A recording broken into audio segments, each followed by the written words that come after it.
Welcome to the sound of James Bond.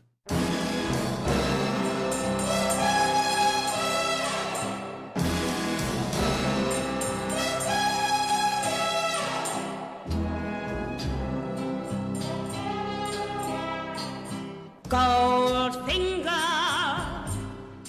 Music by John Barry. He's the man. The voice, Shirley Bassey. The sound, pure gold.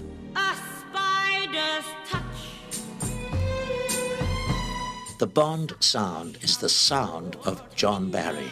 From his orchestration of the James Bond theme in 1962, John Barry has left his mark on the world of Bond and the world of music.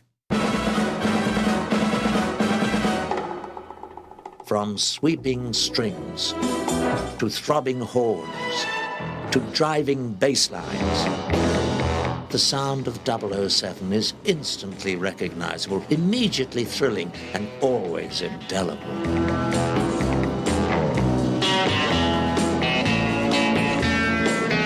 For nearly 4 decades, a dozen composers, over 20 vocalists, and millions of fans have kept the Bond sound alive.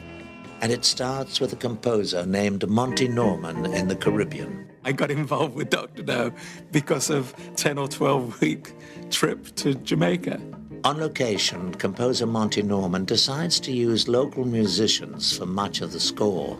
He turns to Byron Lee and the Dragonaires, who were helping to define a new sound for Jamaican music. I realized right away how brilliant he was in capturing the sound of our island music.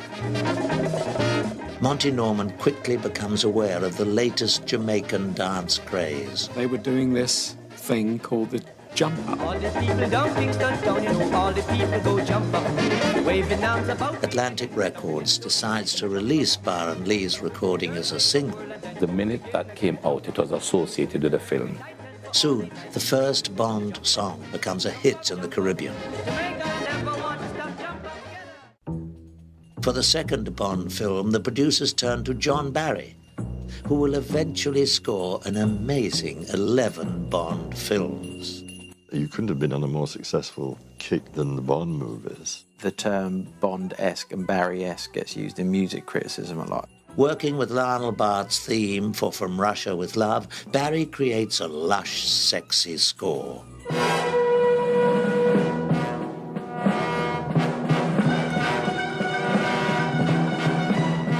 Music is of the essence, and John made an enormous contribution.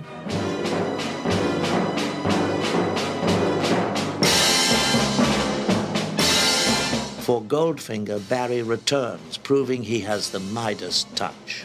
Everything that John did, you know, kind of defined what spy music should be. For the title song, Barry turns to a singer with a golden voice, Shirley Bassey. I heard that dun dun da da da da dun. She was the idea post for a Bond song. And I said, I don't care what the words are. I'll do it. Goldfinger. He's the man with the Midas touch.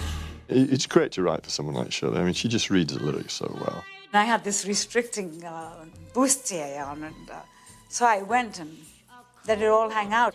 She would go to great lengths to get the right mood.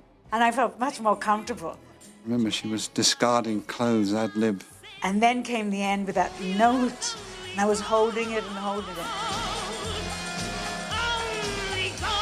And I was looking at John, going blue in the face, and he was going, hold it just one more second, you know.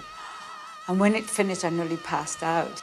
The soundtrack album went to #1 in about 3 weeks. It was the first, and it was the biggest hit I ever had.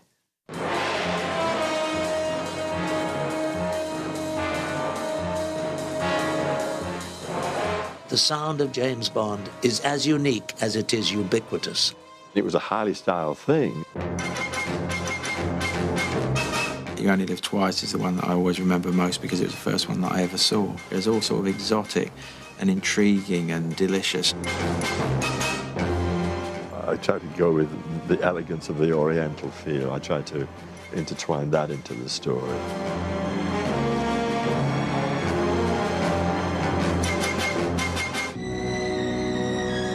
60s pop sensation Nancy Sinatra lends her voice to You Only Live Twice. Cubby was a big friend of Frank Sinatra's. Nancy had had a couple of big hits. They wanted my sound. You only live twice. It was one of the scariest times of my whole life. There was literally 20, 25 photographers and press people in the studio, which is an impossible way to record. It's the most beautiful of the Bond songs. I think I would think that if I didn't do it. You only live twice.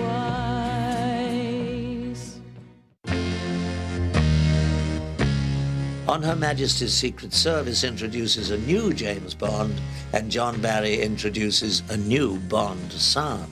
I think the thing about On Her Majesty's Secret Service is it's an absolute killer tune.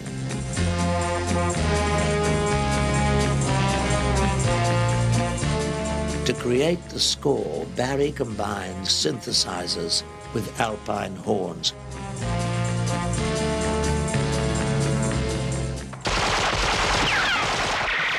For the film, John Barry composes a timeless ballad.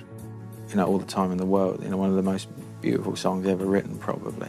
We have all the time in the world, time enough for life. Barry brings in Hal David to write the lyric. I said, you know, I think we could really do it, and that would be Louis Armstrong. Armstrong had just come out of hospital. He'd been in hospital for about a year. My father had a theatre and a huge ballroom in York called the Casino Ballroom.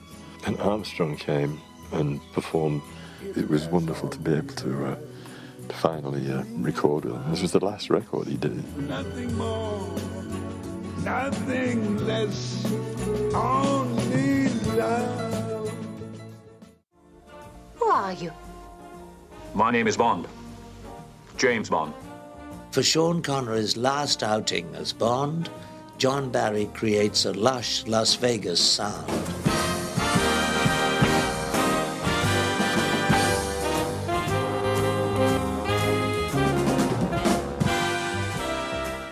The combination of John Barry's music and Shirley Bassey's voice proves potent. Diamonds are forever, forever, forever. Diamonds. It was a song for my heart because I love diamonds. You know. If I sang it, you wouldn't be moved at all, but with her, you get goosebumps. When something works, it works. It was just so natural for Shirley. In my opinion, I think Shirley Bassey should sing them all. Of course, other great composers have made their contribution to the Bond films. For Roger Moore's first Bond film, the producers turned to legendary Beatles producer George Martin. I love Living Let Die Score. And George Martin turns to his friends, Paul and Linda McCartney, to write the title song. Barry returns for The Man with the Golden Gun, adjusting his sound for Roger Moore's Bond. John Barry was one of the great screen composers. Roger played the whole character much lighter.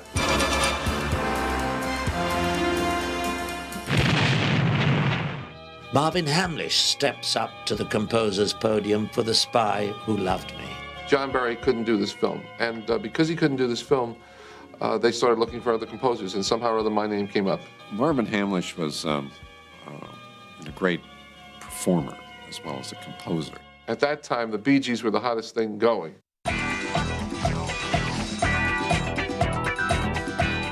And I loved the Bee Gees, and I still love the Bee Gees. And I took basically a Bee Gee kind of rhythmic feel.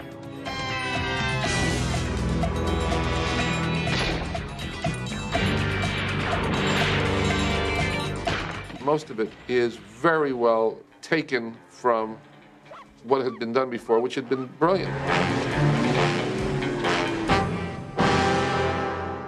The title, The Spy Who Loved Me, does not inspire a song, but Mozart does.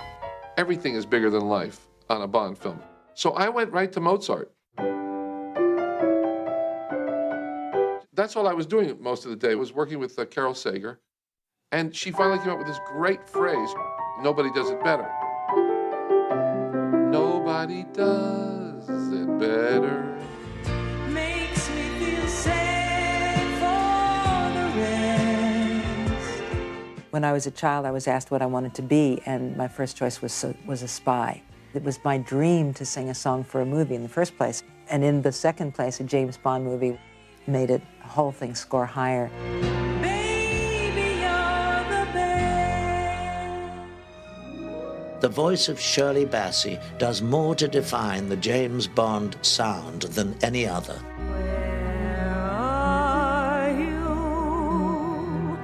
In 1979, Bassey returns to Bond with Moonraker.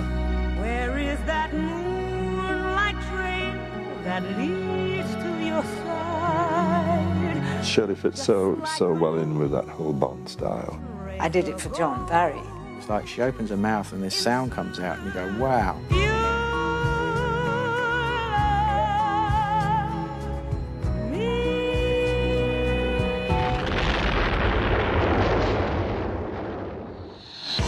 Bill Conti, the Oscar-nominated composer for Rocky, scores 1981's For Your Eyes Only. John Barry recommended me to Cubby Broccoli. This is a very, very talented conductor. We felt that he could give us the closest thing we could get to John Barry.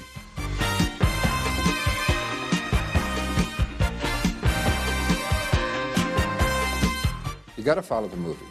Film goes left, the music turns left.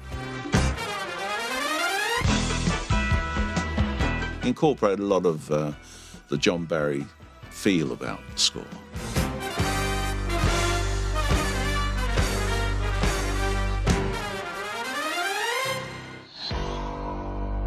The film introduces Scottish singer Sheena Easton to the world of James Bond.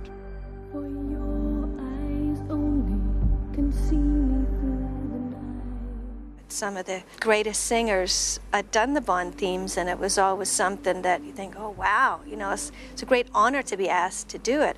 Sheena sung it, and it was successful, nominated for an Academy Award.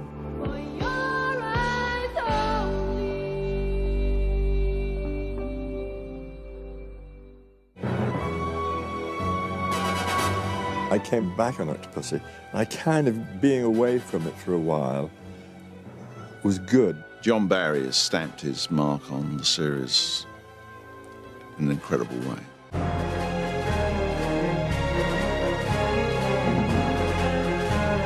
It's a Bond thing, the biggest series in the history of the movie industry.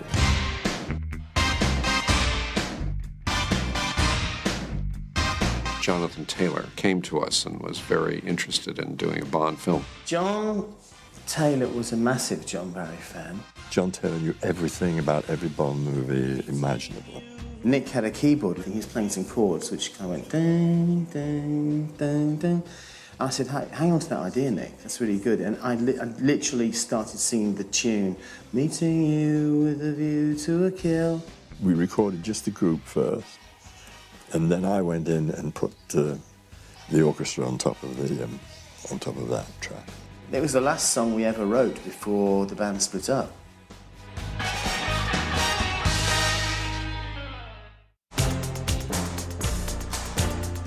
For The Living Daylights, a new James Bond once again gives John Barry a chance to introduce a new Bond sound.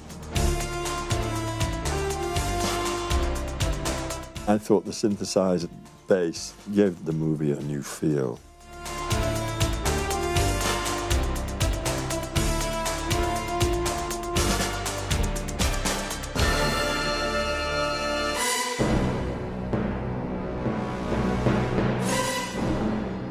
Michael Kamen composes the score for 1989's License to Kill. I had just finished a bunch of action-adventure scores. The call came, they want to talk to you. Yeah, I'm writing a James Bond movie! La Femme Nikita's composer, Eric Serra, helps introduce audiences to Pierce Brosnan as James Bond.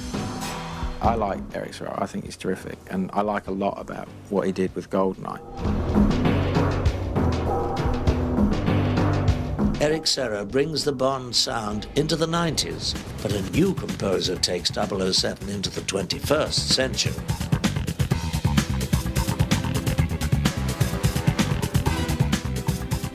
I was in George Martin's recording studio in England doing some recording, and George came in and he said, "Do you know David Arnold is doing the next Bond movie?" I said, "I've heard some of his stuff, and he's doing this Bond album." I don't know if John was like flattered that I was spending 2 years of my life recording his songs. I called Barbara Broccoli up and I said, "You know, this guy, you've got to use this guy on the Bond movies. He's got it down." There is a way forward with Bond music. I think he does a great job. When I do the score for a film, I need to have kind of like an overview about what it is, you know. And then Tomorrow Never Dies, I felt like the first third of the movie was Bond is back, so we used a more old-fashioned style music. The second part, we're in Germany, we're more techno-driven. And the last third, we're in the Far East, so everything is driven by these peculiar Chinese percussion instruments. The orchestras are incredibly proud of what they do with the movies. You know, I mean, Derek Watkins, who's our principal trumpet player, has played on every Bond score since Dr. No.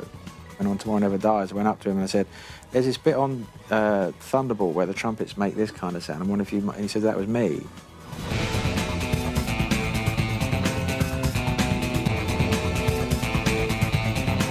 So the first one, I used like quite traditional approach, just with an orchestra. The second one, we used lots of electronics because I wanted, you know, the world is not enough. There's a lot more electronics involved in the score, so I wanted to signal to people that this isn't going to be quite what you expect.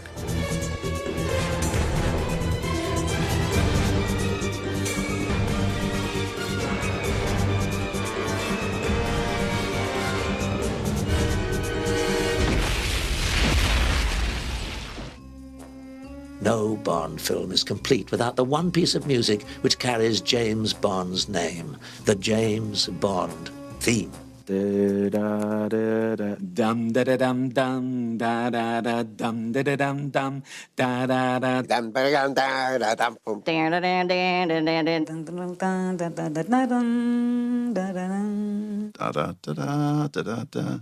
da da da da.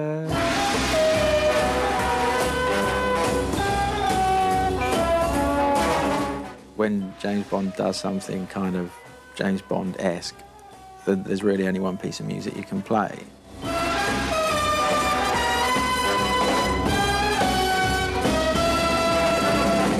You know, you can't ever be afraid of using it. You know, it's without that, you have an action movie, you don't have a Bond movie. Of course, James Bond is too big for just one piece of theme music.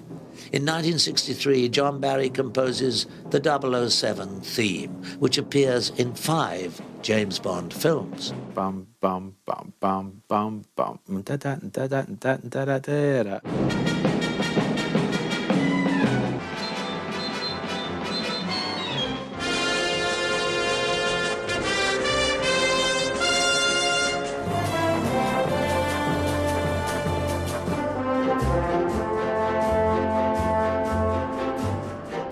Yet it is the James Bond theme which continues to be as fresh and bold now as the day guitarist Vic Flick first played it.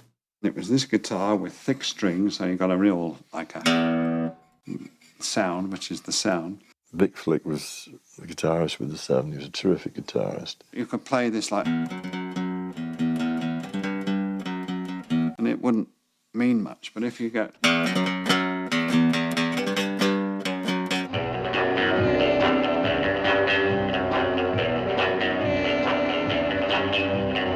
We just recorded a DMI with lots of reverb, lots of echo. There's something about that recording, an urgency. It sounded very fresh. John did a definitive orchestration arrangement of the James Bond theme. I reflect back on that whole period only with the happiest of memories. It was one of the best musical film experiences of my career. Gosh, I wish I could do another one. You do pinch yourself and think, my God, I'm working on this. They were a lot of fun. They really were. I'm sure in 1,000 years' time they'll be playing that stuff. I was very happy and very proud to be associated with it.